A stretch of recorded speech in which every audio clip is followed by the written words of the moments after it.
आज मैं आप सबको एक कथा सुनाता हूं। एक दिन प्रातः एक व्यापारी अपने घर से निकला। घर से निकलते ही एक बिल्ली ने उस व्यापारी का मार्ग काट दी। व्यापारी घबरा गया। वो फिर से घर लौट गया और शुभ घड़ी की प्रतीक्षा करने लगा।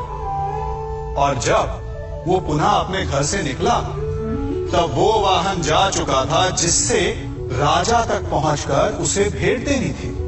राजा को भेंट नहीं मिली। राजा क्रोधित हो गए। राजा ने उस व्यापारी का व्यापार बंद करवा दिया। इस कारण व्यापारी क्रोधित होकर घर पर अपनी पत्नी से लड़ बैठा। पत्नी अपने बच्चों समेत मैके वापस चली गई और उस व्यापारी के जीवन में यदि कुछ रह गया था तो केवल अंधकार। और इन सब का कारण वो उस बिल्ली को मानता रहा जिसने उसका मार्ग काटा था।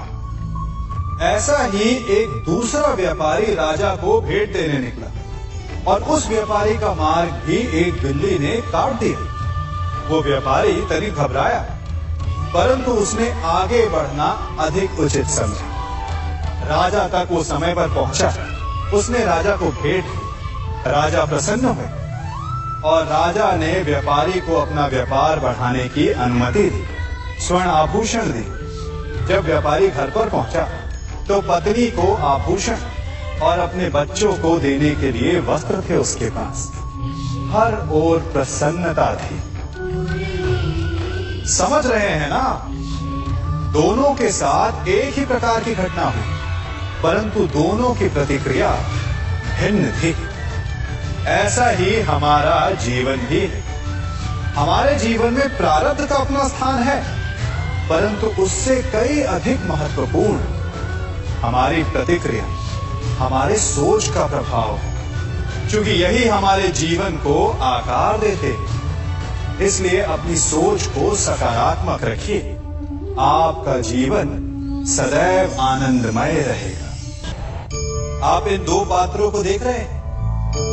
मेरे इस पात्र में जल है और ये पात्र मिष्ठान से भरा हुआ है। दोनों ही पात्र भरे, परंतु देखिए,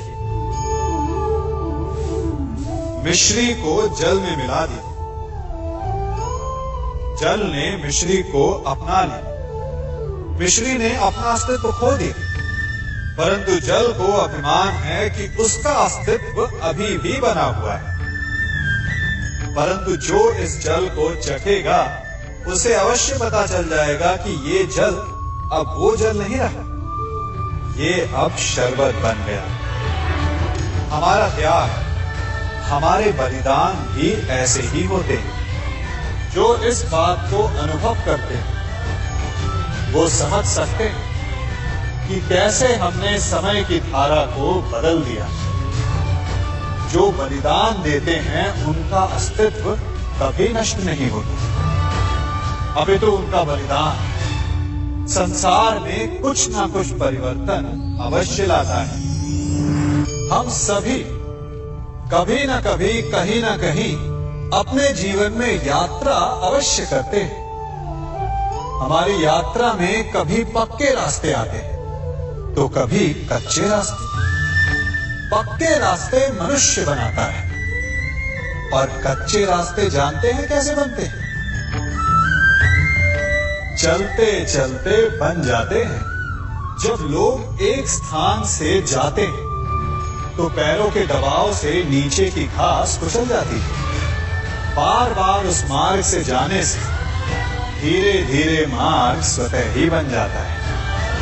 और यही जीवन है, यही नियति है। जब आपके जीवन में आपको मार्ग ना मिले तो रुकिए नहीं, आगे बढ़ते रहिए और आपके पैरों के दबाव से मार्ग स्वतः ही बन जाएगा। हम सभी अपने जीवन में सफलता चाहते हैं, है ना? उसके लिए हम रात दिन परिश्रम करते हैं, कड़ी मेहनत करते हैं, परंतु फिर भी असफल हो जाते हैं। परंतु ऐसा क्यों होता है? कभी सोचा आप सबने? क्योंकि सफलता पाने का मंत्र बड़ा कठिन नहीं, बड़ा सरल है। उचित विचार, उचित समय उचित स्थान पर उचित प्रहार। जब आपके विचार, समय, स्थान और प्रहार यानी परिश्रम उचित है, तो सफलता आप ही को मिलेगी। जिस प्रकार एक लोहार लोहे से कुछ बनाते समय उस लोहे के सही ताप तक के आने की प्रतीक्षा करता है और समय आने पर उचित स्थान पर पर्याप्त बल से प्रहार करता है और लोहा आकार ले लेता है, ठीक उसी प्रकार आपकी सफलता भी आकार लेती है।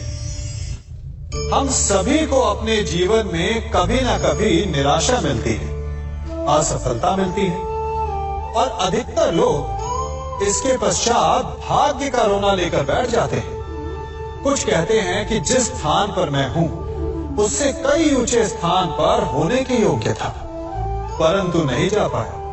किसी को पीड़ा है कि उसे जो मिलना चाहिए था वो उसे नहीं मिला, भाग्य ही बुरा था। भाग्य क्या होता है? भाग्य वन में खिला पुष्प देवताओं को चढ़ाया जाएगा या किसी सुंदरी के वेणी में वो सजेगा या फिर उसे कुचल कर उत्पाद बना दिया जाएगा। ये सब एक पुष्प के नियंत्रण में नहीं होता, परंतु जब तक उस पुष्प का अस्तित्व है, सुगंध बिखेरना उसके वश में अवश्य है। परंतु भाग्य हमारे वश में नहीं, और जो हमारे वश में नहीं उसके लिए दुखी होने से क्या होगा? कर्म पर वश है, वो कीजिए और धीरे धीरे भाग्य आपके वश में आ जाएगा, क्योंकि कर्म ही प्रधान है। सम्मान। मनुष्य के जीवन में सम्मान का बहुत अधिक महत्व है। वो उसे अपने हृदय, अपने मन से जोड़कर रखता है। कदाचित इसीलिए हम शत्रु के सम्मान पर चोट पहुंचाते हैं ताकि उसे पीड़ा पहुंचाई जा सके। परंतु ऐसा करने से सावधान रहे मित्रों। शरीर पर लगी चोट मनुष्य भुला सकता है, परंतु उसके सम्मान को लगी चोट उसे जीवन भर पीड़ा देती है। और स्त्री के मान सम्मान पर लगी चोट उसे उस सीमा तक ले जाती है जहां उसे केवल प्रतिशोध दिखाई देता है। यदि अपने शत्रुओं को जीतना है तो प्रेम से जीतिए, अपने कर्मों से जीतिए।